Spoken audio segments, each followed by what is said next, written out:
Hello students, ಎಲ್ಲರಿಗೂ welcome ನಮ್ಮ engineering visualisation ಚಾನಲ್ಗೆ. ಇವತ್ತು ಈ ಸಾಲಿಡ್ಸ್ ಪ್ರಾಬ್ಲಮ್ನ ಕನ್ನಡದಲ್ಲಿ ಎಕ್ಸ್ಪ್ಲೇನ್ ಮಾಡ್ತೀನಿ, ಎಲ್ಲರೂ ಕ್ಲೀನಾಗಿ ಅರ್ಥ ಮಾಡ್ಕೊಳ್ಳಿ. ಸೊ ಇದು first problem, projection of ಸಾಲಿಡ್ಸ್ದು.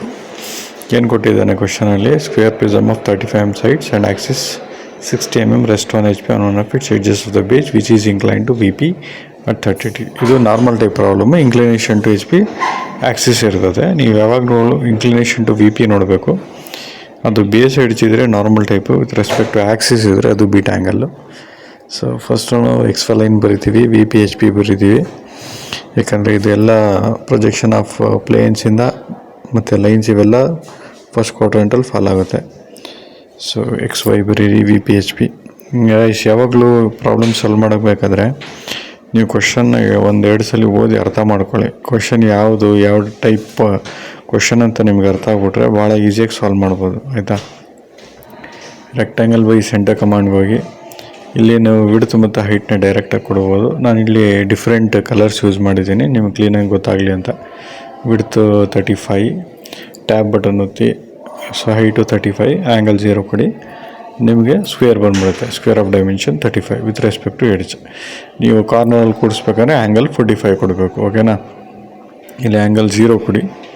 So resting on edge ಆಗಿದೆ, ಓಕೆನಾ? ಥಿಕ್ನೆಸ್ ಬೇಕಾದ್ರೆ ಚೇಂಜ್ ಮಾಡ್ಕೊಳ್ಳಿ, ನಿಮ್ಗೆ ಯಾವ ರೀತಿ ಬೇಕು. ನಾನು ಇಲ್ಲಿ ಥಿಕ್ನೆಸ್ ಏನು ಮಾಡ್ತೀನಿ, ಈ ಪರ್ಟಿಕ್ಯುಲರ್ ಪ್ಲೇನ್ದು 0.50 mm ಮಾಡ್ತೀನಿ. ಸೇಮ್ ಥಿಕ್ನೆಸ್ ನೀವು ಕೂಡ ಎಕ್ಸಾಮಲ್ಲೂ ಕೂಡ ಇಷ್ಟೇ ಥಿಕ್ನೆಸ್ನ ಮೇಂಟೈನ್ ಮಾಡಬೇಕು, 0.50 mm. ಅದಾದಮೇಲೆ ನೊಟೇಷನ್ಸ್ ಬರೀತೀನಿ ನೋಡಿ. ಇಲ್ಲಿ ಟಾಪ್ ಫೇಸ್ ಮತ್ತು ಬಾಟಮ್ ಫೇಸ್ ಎರಡು ಇರ್ತದೆ. Top face notations ABCD, bottom face notation within brackets. Bottom ಫೇಸ್ದು A1, B1, C1, D1 ಅಂತ ಬರುತ್ತೆ. A1, B1, C1, D1 ನೀವು ಬ್ರ್ಯಾಕೆಟಲ್ಲಿ ಬರೀರಿ. ಇದು ಬಾಟಮ್ ಫೇಸು. ಟಾಪ್ ವ್ಯೂ ನೋಡಿದಾಗ ಕಾಣೋದು ನಮಗೆ ಟಾಪ್ ಫೇಸ್, ಅದಕ್ಕೆ, ಓಕೆನಾ? ABCD ಕಾಣುತ್ತೆ, A1, B1, C1 top face. Bottom ಫೇಸ್ದು ಸ್ಕ್ವೇರ್ ಪ್ರಿಸಮ್ ಕಾಣಲ್ಲ, ಅದಕ್ಕೆ ಅದನ್ನು ಬ್ರ್ಯಾಕೆಟಲ್ಲಿ ಒಳಗೆ ಬರಿತೀವಿ, ಓಕೆನಾ? ಇವಾಗ ನೋಡಿ, ಇವಾಗ ಆ್ಯಕ್ಸಿಸ್ ಸೆಂಟರ್ ಫೈಂಡ್ ಔಟ್ ಮಾಡಬೇಕು. Axis centre line, inside line thin line ಬರಬೇಕು. ಯಾವಾಗಲೂ ಗ್ಯಾಪ್ನ ಹೇಳಿ, ಪ್ರಿಸಮಲ್ಲಿ ಥಿನ್ ಲೈನ್ ಬರುತ್ತೆ, ಅದೇ ಪಿರಮಿಡಲ್ಲಿ ಥಿಕ್ ಲೈನ್ ಬರುತ್ತೆ, ಓಕೆ? ಸೊ ನಾವು ಡಯಾಗ್ನಲ್ ಡ್ರಾ ಮಾಡೋದು. ಇವಾಗ ಆ್ಯಕ್ಸಿಸ್ ಸೆಂಟರ್ ಬರೀರಿ, O1 ಅಂತ. O ಟಾಪ್ ಫೇಸ್ ನೊಟೇಷನ್ನು ಆ್ಯಕ್ಸಿಸ್ದು, O1 ಬಾಟಮ್ ಫೇಸ್ ನೊಟೇಷನ್, ಓಕೆನಾ? Axis point. ಇವಾಗ ಪ್ರೊಜೆಕ್ಷನ್ ಲೈನ್ ಬರೀ. ಪ್ರೊಜೆಕ್ಷನ್ ಲೈನ್ಗೆ ನಾನು ಇಲ್ಲಿ ಗ್ರೀನ್ ಲೈನ್ ಯೂಸ್ ಮಾಡ್ತೀನಿ, ಓಕೆ? ಥಿಕ್ನೆಸ್ 0.13 ಇರಲಿ, ಓಕೆ? ಪ್ರೊಜೆಕ್ಷನ್ ಲೈನ್ ಡ್ರಾ ಮಾಡಿ. ಆ್ಯಕ್ಸಿಸ್ ಬಂದು 65. ಇಲ್ಲಿ ಫ್ರಂಟ್ ವ್ಯೂವಿಗೆ ನಾನು ರೆಡ್ ಕಲರ್ ಯೂಸ್ ಮಾಡ್ತೀನಿ, ಓಕೆನಾ? ಟಾಪ್ ವ್ಯೂವಿಗೆ ಪಿಂಕ್ ಯೂಸ್ ಮಾಡಿದ್ದೀನಿ. ಸೊ ಲೆಂತ್, ಆ್ಯಕ್ಸಿಸ್ ಲೆಂತ್ ಬಂದಿಲ್ಲಿ 65, ಓಕೆನಾ? 65 ಮೇಲೆ ಡೈರೆಕ್ಟಾಗಿ ಟೈಪ್ ಮಾಡಿ. ಆಮೇಲೆ ವರ್ಟಿಕಲ್ ಬಾರ್ ಕಾಣ್ತಿದೆ ನೋಡಿ, ಆ ಥರ ಇದ್ರೆ ಏನಂದರೆ ನಿಮ್ಮ ಲೈನು ಸ್ಟ್ರೇಟ್ ಆಗಿದೆ ಅಂತ, ಇಲ್ಲಾಂದರೆ ಡಂಪಿಂಗ ಬರೋ ಚಾನ್ಸ್ ಇರುತ್ತೆ. ಸೊ 65 mm ಲೈನ್ ಹಾಕಿ, 3 ಲೈನು.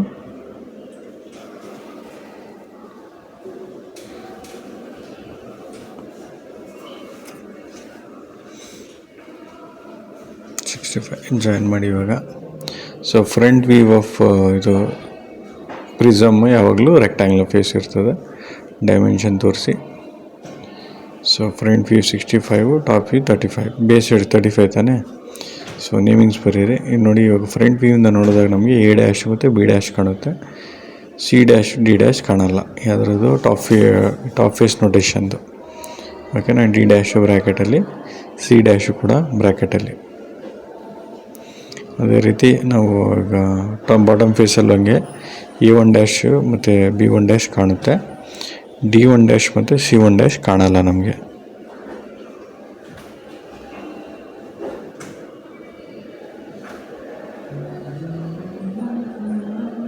ಹಾಗೆ ಆ್ಯಕ್ಸಿಸ್ ನೊಟೇಷನ್ಸು ಬರೀರಿ. O1' ಕಾಣಲ್ಲ, ಮತ್ತು O' ಕಾಣಲ್ಲ, ಎರಡು ಬ್ರ್ಯಾಕೆಟಲ್ಲಿ ಬರುತ್ತೆ, ಓಕೆನಾ? ಸೊ ಇದಾದಮೇಲೆ ಇದನ್ನೆಲ್ಲ ಸೆಲೆಕ್ಟ್ ಮಾಡಿ. ಸೊ ಆ್ಯಕ್ಸಿಸ್ನ ತೋರಿಸಿ. ಆ್ಯಕ್ಸಿಸ್ ಥರ್ಡ್ ಲೈನು, ಓಕೆನಾ? ಇವಾಗ ಇದನ್ನೆಲ್ಲ ಸೆಲೆಕ್ಟ್ ಮಾಡಿಬಿಟ್ಟು ಮೂವ್ ಕಮಾಂಡ್ ಯೂಸ್ ಮಾಡಬೇಕು. ಫ್ರಂಟ್ ವ್ಯೂನ ನೋಡಿ, ಈ ರೀತಿ ಸೆಲೆಕ್ಟ್ ಮಾಡಾದ್ಮೇಲೆ ಮೂವ್ ಕಮಾಂಡ್ಗೆ ಹೋಗಿ. ಮೂವ್ ಕಮಾಂಡಲ್ಲಿ ಹೋಗ್ಮೇಲೆ ಕಾಪಿ ಕ್ರಿಯೇಟ್ ಮಾಡ್ಕೊಳ್ಳಿ. ಕಾಪಿ ಕ್ರಿಯೇಟ್ ಮಾಡ್ಕೊಂಡು ಬಾಟಮ್ ಫೇಸ್ನ ಯಾವಾಗಲೂ ಬಾಟಮ್ ಫೇಸ್ನ ಹಿಡಿದು ಹೇಳಿರಿ ಲೈನ್ ಮೇಲೆ. ಸೊ ನಿಮಗೆ ಕಾಪಿ ಬಂದುಬಿಡುತ್ತೆ.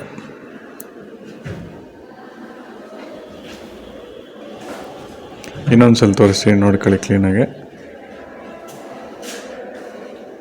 ನೀವು ಸೆಲೆಕ್ಟ್ ಮಾಡೋ ಟೈಮಲ್ಲಿ ಹುಷಾರಾಗಿ ಸೆಲೆಕ್ಟ್ ಮಾಡಬೇಕು. ನೋಡಿ ಇಲ್ಲಿಂದ ನಾನು ಸೆಲೆಕ್ಟ್ ಮಾಡ್ತೀನಿ. ಓಕೆ, ಎಲ್ಲ ಸೆಲೆಕ್ಟ್ ಆಯ್ತಲ್ವಾ? ಇವಾಗ ಮೂವ್ ಕಮಾಂಡ್ಗೆ ಹೋಗಿ ಕ್ರಿಯೇಟ್ಸ್ ಕಾಪಿಯಲ್ಲಿ ಸೆಲೆಕ್ಟ್ ಮಾಡಿ ಬಾಟಮ್ ಫೇಸ್ ಹಿಡಿದು ಎಳೀರಿ. ಲೈನ್ ಮೇಲೆ ಎಳಿಬೇಕು, ಓಕೆನಾ? ಮೇಲೆ ತಂಗಿಲ್ಲ. ಆಮೇಲೆ ರೈಟ್ ಕ್ಲಿಕ್ ಮಾಡಿ, ಆಮೇಲೆ ರೊಟೇಟ್ ಕಮಾಂಡ್ಗೆ ಹೋಗಿ ಇಲ್ಲೋಗಿ ಅನ್ಸೆಲೆಕ್ಟ್ ಮಾಡ್ಕೊಳ್ಳಿ ಕ್ರಿಯೇಟ್ಸ್ ಕಾಪಿನ. ಸೊ ಅನ್ಸೆಲೆಕ್ಟ್ ಮಾಡಿ ಅಂದರೆ 2-3 ಕಾಪಿ ಬಂದುಬಿಡುತ್ತೆ. ಆ್ಯಂಗಲ್ ಇಲ್ಲಿ ಕೊಡಬೇಕು ಡೈರೆಕ್ಟಾಗಿ 45 ಡಿಗ್ರಿ ಬೇಸ್ ಎಡ್ಜ್ ಇನ್ಕ್ಲಿನೇಷನ್, ಓಕೆನಾ? ಆ್ಯಕ್ಸಿಸ್ 40 ಇದ್ದರೆ 50 ಕೊಡಬೇಕು, 45 ಇದ್ದರೆ ಡೈರೆಕ್ಟಾಗಿ 45 ಕೊಡ್ಬೋದು. ಸೊ ಆ್ಯಂಗಲ್ನ ಫೈಂಡ್ ಔಟ್ ಮಾಡಿ, ಓಕೆ. ಪ್ರೊಜೆಕ್ಷನ್ ಲೈನ್ ಡ್ರಾ ಮಾಡಿ ಡೌನ್ವರ್ಡ್. ಸೊ ಪ್ರೊಜೆಕ್ಷನ್ ಲೈನಿಗೆ ಗ್ರೀನ್ ಕಲರ್ ಯೂಸ್ ಮಾಡಿದ್ದೀನಿ. ಎಲ್ಲ ಪಾಯಿಂಟಿಂದ ವರ್ಟಿಕಲಿ ಡೌನ್ವರ್ಡ್ ಸ್ಟ್ರೈಟ್ ಲೈನ್ನ ಡ್ರಾ ಮಾಡಿ.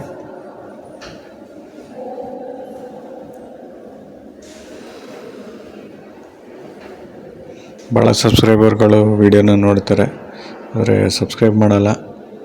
ಸೊ ಎಲ್ಲರಿಗೂ ರಿಕ್ವೆಸ್ಟ್ ಏನಂದರೆ, ಯಾರ್ಯಾರು ನೋಡ್ತಾ ಇದ್ದೀರಿ ಈ ವಿಡಿಯೋನ ತಪ್ಪದೆ ಸಬ್ಸ್ಕ್ರೈಬ್ ಮಾಡಿ, ನಿಮ್ಮ ಫ್ರೆಂಡ್ಸ್ಗೆ ಕ್ಲಾಸ್ಮೇಟ್ಸ್ಗೆಲ್ಲ ಶೇರ್ ಮಾಡಿ, ಓಕೆನಾ? ಸೊ ನಿಮ್ಗೇನಾದ್ರು ಕನ್ನಡದಲ್ಲಿ ವೀಡಿಯೋಸ್ ಎಕ್ಸ್ಪ್ಲನೇಷನ್ ಬೇಕು ಅಂದರೆ ನಾನು ಕನ್ನಡದಲ್ಲಿ ಎಕ್ಸ್ಪ್ಲೇನ್ ಮಾಡ್ತೀನಿ.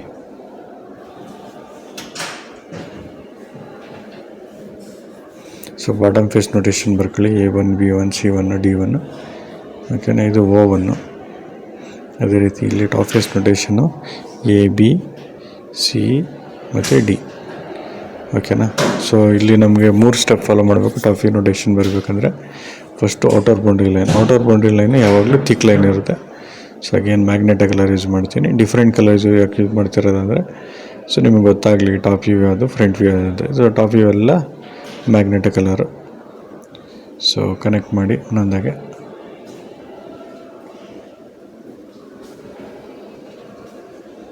ಓಕೆ, ಈಗ ಟಾಪ್ ಫೇಸ್ ನೊಟೇಷನ್ ಕಾಣುತ್ತೆ. ಟಾಪ್ ಫೇಸು ಅದು ಕಂಟಿನ್ಯೂಸ್ ಲೈನು. ಬಾಟಮ್ ಫೇಸ್ ಕಾಣಲ್ಲ, C1 D1 ಅದನ್ನು ಡ್ಯಾಶ್ಡ್ ಲೈನಲ್ಲಿ ಬರಿತೀನಿ.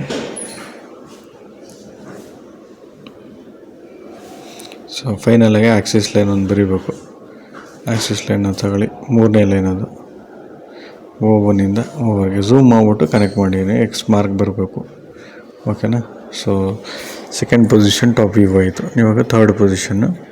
ಸೊ ಥರ್ಡ್ ಪೊಸಿಷನಲ್ಲಿ ಆ್ಯಂಗಲ್ ಲೈನ್ ಹಾಕ್ಬೇಕು ನಾವಿಲ್ಲಿ. Angle line 30 degree. Inclination to VP base ಎಡ್ಜೆಲ್ಲ ಆಯಿತು 30 ಡಿಗ್ರಿ. ಸೊ ಗ್ರೀನ್ ಲೈನೇ ತೊಗೊತೀನಿ. ಇಲ್ಲಿ ತೊಗೊಂಡು 30 ಡಿಗ್ರಿ ಲೈನ್ ಹಾಕ್ಕೊಳ್ಳಿ. ನೋಡಿ, ಸಿಸ್ಟಮಲ್ಲಿ ಮಾಡೋದು ಭಾಳ ಈಸಿ. ಆಮೇಲೆ ಎಕ್ಸಾಮಲ್ಲೂ ಇವಾಗ ಕನ್ಸಿಡರ್ ಮಾಡ್ತೀರಾ ಸಿಸ್ಟಮಲ್ಲಿ ಮಾಡೋದೇನೆ. ಸೊ ಕ್ಲೀನಾಗಿ ಆರಾಮಾಗಿ ಈ ಪ್ರಾಬ್ಲಮ್ ನೋಡಿ 10-12 ನಿಮಿಷದಲ್ಲಿ ಪ್ರಾಬ್ಲಮ್ ಆಗೋಯ್ತದೆ. ಸೊ ನೀವು ಅರ್ಥ ಮಾಡ್ಕೊಂಡಾದರೆ ಪ್ರಾಬ್ಲಮ್ನ ಇನ್ನೂ ಬೇಗನೆ ಮಾಡ್ಬೋದು. ಆದರೆ ಸ್ಟಾರ್ಟಿಂಗಲ್ಲಿ ಮಾಡೋ ಟೈಮಲ್ಲಿ ಕರೆಕ್ಟಾಗಿ ಸ್ಟೆಪ್ಸ್ಗಳನ್ನ ನೋಡ್ಕೊಳ್ಳಿ ಯಾವ ರೀತಿ ಮಾಡಬೇಕಂತ. ಸೊ ಈ ರೀತಿ ಕಾಪಿ ಮಾಡಿ ಮೂವ್ ಕಮಾಂಡ್ಗೆ ಹೋಗಿ ಕಾಪಿ ಕ್ರಿಯೇಟ್ ಆಗಿದೆ, ಓಕೆನಾ? ನೋಡ್ಕೊಳ್ಳಿ ಕ್ರಿಯೇಟ್ ಆಗಿದೆ. ಬೇಸ್ ಎಡ್ಜ್ ತೊಗೋಬೇಕು.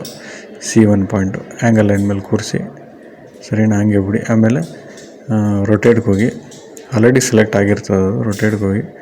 ರೊಟೇಟ್ ಹೋಗ್ಬಿಟ್ಟು ಎಡ್ಜ್ C1 ಮತ್ತು D1 ಸೆಲೆಕ್ಟ್ ಮಾಡಿ ಆ್ಯಂಗಲ್ ಲೈನ್ ಮೇಲೆ ಕೂರಿಸಿ. ಇವಾಗ ಕರೆಕ್ಟಾಗಿ ಕೂರ್ತಿಲ್ಲ, ಹೊರಗೆ ಹೋಗ್ತಿದ್ರೆ ಏನು ಮಾಡಿ ಅಂತ ಎಲ್ಲ ಸೆಲೆಕ್ಟ್ ಮಾಡಿಬಿಟ್ಟು ಮತ್ತು ಮೂವ್ ಕಮಾಂಡ್ ತೊಗೊಂಡು ಸ್ವಲ್ಪ ಅಡ್ಜಸ್ಟ್ ಮಾಡಿ ಕರೆಕ್ಟಾಗಿ ಕೂರಿಸ್ಕೊಳ್ಳಿ, ಓಕೆನಾ?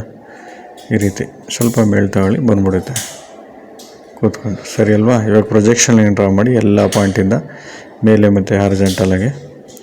ಸೊ ಪ್ರೊಜೆಕ್ಷನ್ ಲೈನ್ ಡ್ರಾ ಮಾಡೋದ್ರಿಂದ ನಾವು ಫೈನಲ್ ಪೊಸಿಷನ್ ಈಸಿಯಾಗಿ ಬರೀಬೋದು. ವರ್ಟಿಕಲಿ ಸ್ಟ್ರೈಟ್ ಲೈನ್ ಇರಬೇಕು ಎಲ್ಲ ಲೈನ್ಸು. ಸ್ವಲ್ಪ ಟೈಮ್ ನೀವು ಝೂಮ್ ಮಾಡ್ಕೋಬೇಕಾಗುತ್ತೆ ಕರೆಕ್ಟಾಗಿ ಲೈನ್ ಸ್ಟ್ರೈಟಾಗಿ ಡ್ರಾ ಮಾಡಬೇಕಂದ್ರೆ. ಕೆಲವು ಟೈಮ್ ಬರಲ್ಲ, ಓಕೆ? ಪ್ರಾಕ್ಟೀಸ್ ಮಾಡ್ತಾ ನಿಮಗೆ ಈಸಿ ಆಗುತ್ತೆ. ಲೈನ್ನ ಡ್ರಾ ಮಾಡಿ.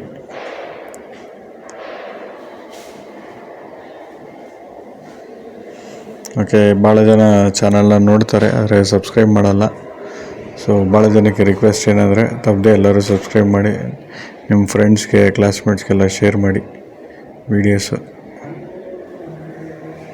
ಸೊ ಭಾಳ ಈಸಿಯಾಗಿ ಹೇಳ್ಕೊಡ್ತಾಯಿದ್ದೀನಿ ಕನ್ನಡದಲ್ಲೇ. ಯಾಕಂದರೆ ಭಾಳ ಜನ ಕನ್ನಡದಲ್ಲೂ ವೀಡಿಯೋ ಮಾಡಿ ಅಂತ ರಿಕ್ವೆಸ್ಟ್ ಮಾಡಿದರು, ಅದಕ್ಕೋಸ್ಕರ ಕನ್ನಡದಲ್ಲಿ ಮಾಡ್ತಾಯಿದ್ದೀನಿ. ಮತ್ತು ಈ VT ರಿಲೇಟೆಡ್ ಕಂಟೆಂಟ್ ಇರೋದ್ರಿಂದ ಮೇ ಬಿ ನನ್ನ ಪ್ರಕಾರ 85-90% ಸ್ಟೂಡೆಂಟ್ಸು ನಮ್ಮ ಕನ್ನಡದವ್ರು ಆಗಿರ್ತಾರೆ, ಕರ್ನಾಟಕದವರು. ಅವರು ಈಸಿಯಾಗಿ ಅರ್ಥ ಮಾಡ್ಕೊಬೋದು. ಆಮೇಲೆ ಹೊರ್ಗಿನವರು ಕೂಡ ನಾರ್ತಿಯವರೆಲ್ಲ ಕನ್ನಡ ಕಲ್ತ್ಕೊಂಡ್ರೆ ಭಾಳ ಒಳ್ಳೆಯದು. ಕಲ್ತ್ಕೊಂಡು ಅವರು ಆರಾಮಾಗಿ ಮಾಡ್ಬೋದು. ಭಾಳ ಚೆನ್ನಾಗಿದೆ ಕನ್ನಡ ಲ್ಯಾಂಗ್ವೇಜು. ಸೊ ಇದೇ ರೀತಿ ಪ್ರೊಜೆಕ್ಷನ್ ಲೈನ್ನ ಡ್ರಾ ಮಾಡಿ. ಹಾರ್ಜಾಂಟಲ್ ಆಗಿರಬೇಕು, ಸ್ಟ್ರೈಟ್ ಲೈನ್ ಇರಬೇಕು. ಹಾರ್ಜಾಂಟಲ್ ಇರ್ಬೋದು, ವರ್ಟಿಕಲ್ ಇರ್ಬೋದು. ಸ್ಟ್ರೈಟ್ ಲೈನ್ನ ಕರೆಕ್ಟಾಗಿ ಡ್ರಾ ಮಾಡಿ, ಓಕೆನಾ. ಬಾರ್ ಬರಬೇಕು, ಅದು ಒಂದು ಸಣ್ಣದಾಗಿ ಒಂದು ವರ್ಟಿಕಲ್ ಬಾರ್ ಕಾಣುತ್ತೆ, ಆ ರೀತಿ ಬಂದರೆ ನಿಮ್ಮ ಲೈನು ಸ್ಟ್ರೈಟ್ ಆಗೈತೆ ಅಂತ. ಝೂಮ್ ಮಾಡ್ಕೊಂಡು ಹಾಕಿ. ಕೆಲವು ಟೈಮ್ ಕರೆಕ್ಟಾಗಿ ಹಾಕೋಕ್ಕಲ್ಲ, ಹಾರ್ಜಾಂಟಲ್ ಲೈನ್ ಹಾಕ್ಕೊಂಡು ಆಮೇಲೆ ಹಾಕಿ. ನೋಡಿ, ಈ ರೀತಿ ಪ್ರಾಬ್ಲಮ್ ನಿಮಗೂ ಫೇಸ್ ಆಗ್ತಾ ಇರ್ಬೋದಲ್ಲ. ಒಂದಕ್ಕೊಂದು ಲೈನ್ ಮರ್ಜ್ ಆಗುತ್ತೆ, ತಲೆ ಕೆಡಿಸ್ಕೊಬೇಡಿ, ಆಮೇಲೆ ಡ್ರಾ ಮಾಡೋರಂತೆ. ಮೊದಲು ಹಾರ್ಜಾಂಟಲ್ ಲೈನ್ ಹಾಕೋಬಿಡೋಣ. ಹಾರ್ಜಾಂಟಲ್ ಲೈನ್ ಹಾಕ್ಕೊಂಡು ಓಕೆ ಜಾಯಿನ್ ಮಾಡಿದಾಗ ಕರೆಕ್ಟಾಗಿ ಬಂದುಬಿಡುತ್ತೆ.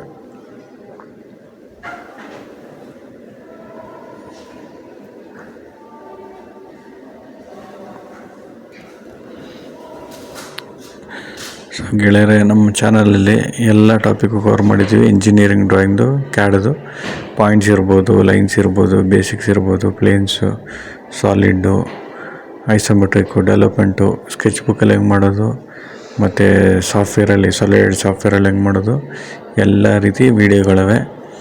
ಸೊ ಆರಾಮಾಗಿ ನೀವು ಚಾನಲ್ನ ವಿಸಿಟ್ ಮಾಡಿದಾಗ ಪ್ಲೇಲಿಸ್ಟ್ಗೆ ಹೋದರೆ ಸಪ್ರೇಟಾಗವೆ, ಎಲ್ಲ ನೀವು ಕ್ಲೀನಾಗಿ ನೋಡ್ಕೊಬೋದು. ಸೊ ನೋಡ್ಕೊಂಡಂದರೆ 5ರಿಂದ 10 ನಿಮಿಷದಲ್ಲಿ ಒಂದೊಂದು ಪ್ರಾಬ್ಲಮ್ ಆರಾಮಾಗಿ ಕಲ್ತ್ಬಿಟ್ರೆ, ಸೊ ನೀವು ಎಕ್ಸಾಮು ಕರೆಕ್ಟಾಗಿ ನೀವು ಪ್ರಾಕ್ಟೀಸ್ ಮಾಡಿ ಅರ್ಥ ಮಾಡ್ಕೊಂಡು ಹೋದರೆ 1 ಗಂಟೆ 1.25 ಗಂಟೆಯಲ್ಲಿ ನೀವು ಮುಗಿಸ್ಬೋದು. ಸೊ 100ಕ್ಕೆ 100 ತೆಗೆಯುವಂಥ ಸಬ್ಜೆಕ್ಟ್ ಇದು. ಮೇನ್ ಏನಂದರೆ ನೀವು ಅರ್ಥ ಮಾಡಿಕೊಂಡು ಪ್ರಾಕ್ಟೀಸ್ ಮಾಡಿದ್ರೆ ನಿಮ್ಗೆ ಒಳ್ಳೆಯದಾಗುತ್ತೆ, ಓಕೆನಾ. ಅರ್ಥ ಮಾಡಿಕೊಂಡು ಪ್ರಾಕ್ಟೀಸ್ ಮಾಡ್ಕೊಂಡು ಮಾಡಿ.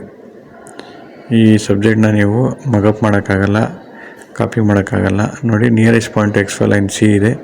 C ಯಾವ್ದು ಕನೆಕ್ಟ್ ಇದೆ? ಸಿಯಿಂದ B, ಸಿಯಿಂದ D, ಸಿಯಿಂದ C1. ಸೊ ಈ lines dashed lines. Okay, nearest point XY line ಯಾವುದಿದೆ? 3rd ಪೊಸಿಷನಲ್ಲಿ C ಪಾಯಿಂಟ್ ಐತೆ, ಓಕೆನಾ. ಆ ರೀತಿ ತೊಗೊಂಡು ಮಾಡಬೇಕು. ಇನ್ನು ಮಿಕ್ಕಿದೆಲ್ಲ ಲೈನ್ಸು ಕಂಟಿನ್ಯೂಸ್ ಲೈನ್ಸು. ಎಲ್ಲ ಲೈನ್ಸ್ನ ಜಾಯಿನ್ ಮಾಡಿ. ಮೊದಲು ಟಾಪ್ ಫೇಸ್ ಮತ್ತು ಬಾಟಮ್ ಫೇಸ್ನ ಜಾಯಿನ್ ಮಾಡಿ.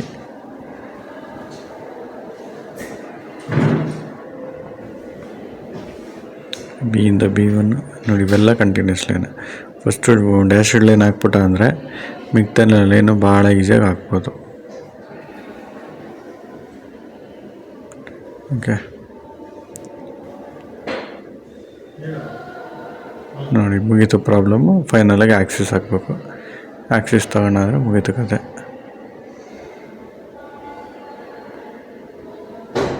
O1ಇಂದ O', ಓಕೆನಾ. ಸೊ ಧನ್ಯವಾದಗಳು ಗೈಸ್, ಥ್ಯಾಂಕ್ ಯು ಆಲ್.